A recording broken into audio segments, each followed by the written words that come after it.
Ladies and gentlemen, welcome to the Rogers Kakasungura YouTube channel. I know men have reached out to me asking Kaka yesterday. We didn't see you anywhere. We haven't seen any of your videos on YouTube.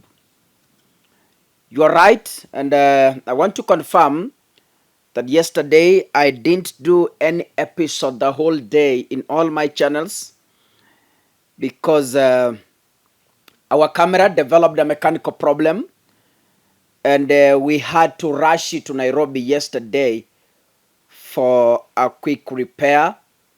And I want to thank God because it at some point worked.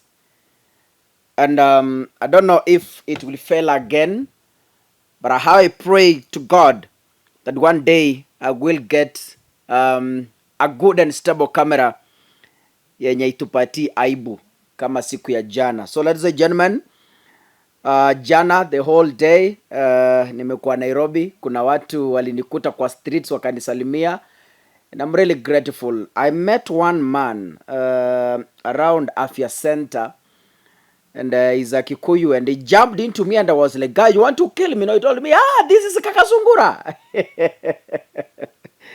And I was really happy.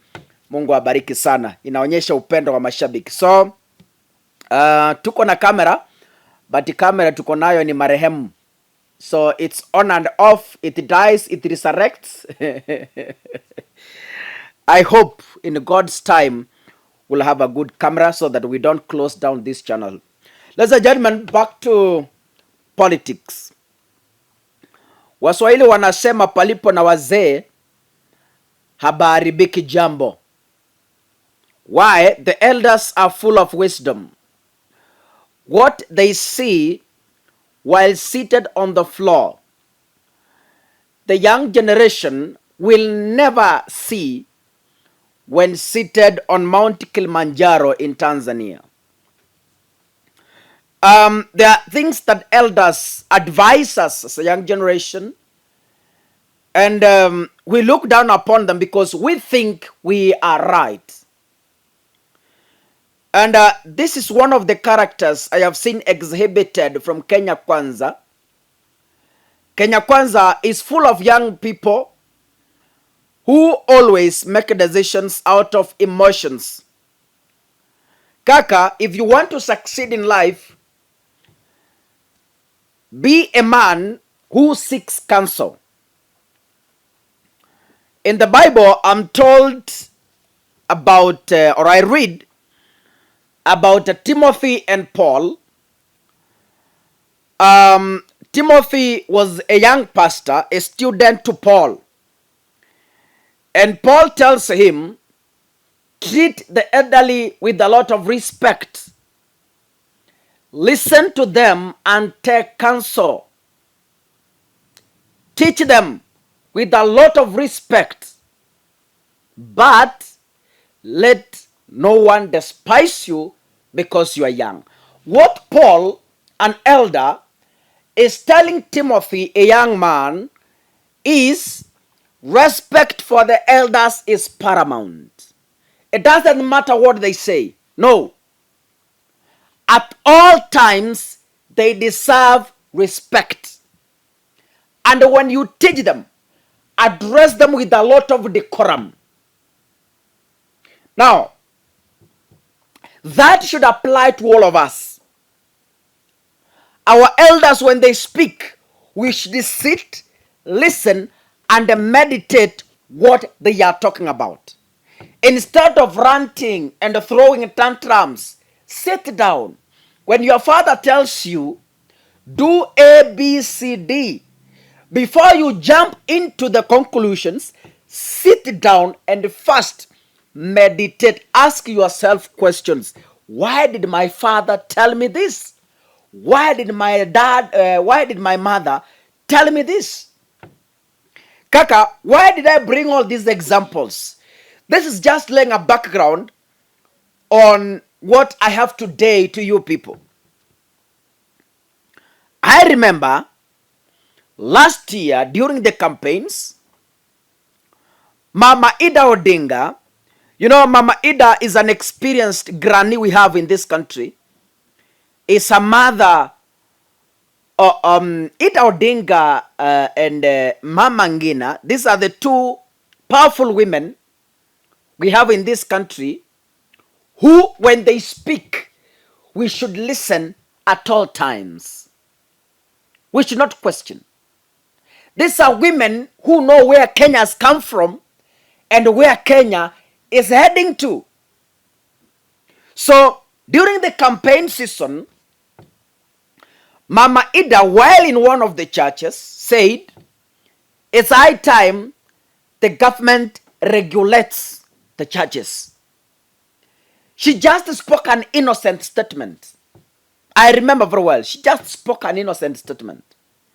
Do you know, some people converted that statement into a political weapon. Some even went to an extent, including those in power today. They went into political rallies attacking Ida Odinga back. Attacking Mama Ida Odinga back, you know. And as a woman of humility, as a humble woman, Mama Ida humbly apologized and said, Kenyans, I'm sorry. I didn't mean what people are saying. My statement meant well for Kenyans. But because of politics, I have been taken out of context. So she apologized. That topic ended. Though some picked it as a political weapon to just abuse her, to just troll her online, to do whatever. But that ended. Until when the Mackenzie has strongly hit the nation.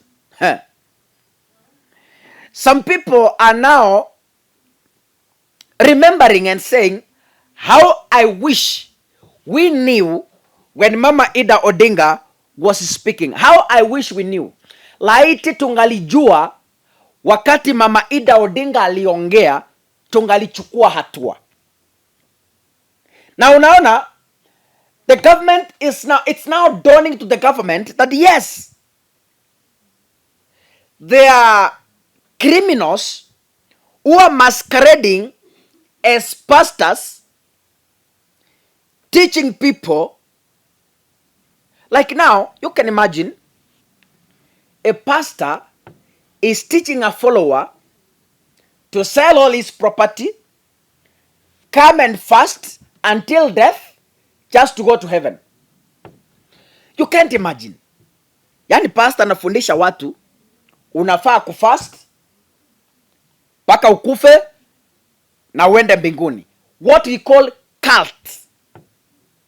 How I wish the government could have taken into consideration Mama Ida Odinga's sentiments and they immediately take action. Leo hii hatungalikuwa mahali tuko.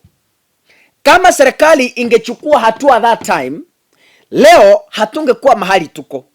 Now see how many people are dying out of foolish teachings. Anyway, they say spiritual matters are complicated. And Kaka, I do not want to dig deep into it. But I just came into this platform to tell you, when elders speak, we should listen to their counsel. Mama Ida Odinga spoke. How I wish we could have listened to her counsel. I know nobody understands what these guys were taught. To an extent, someone decides just to die to go to heaven. I don't know.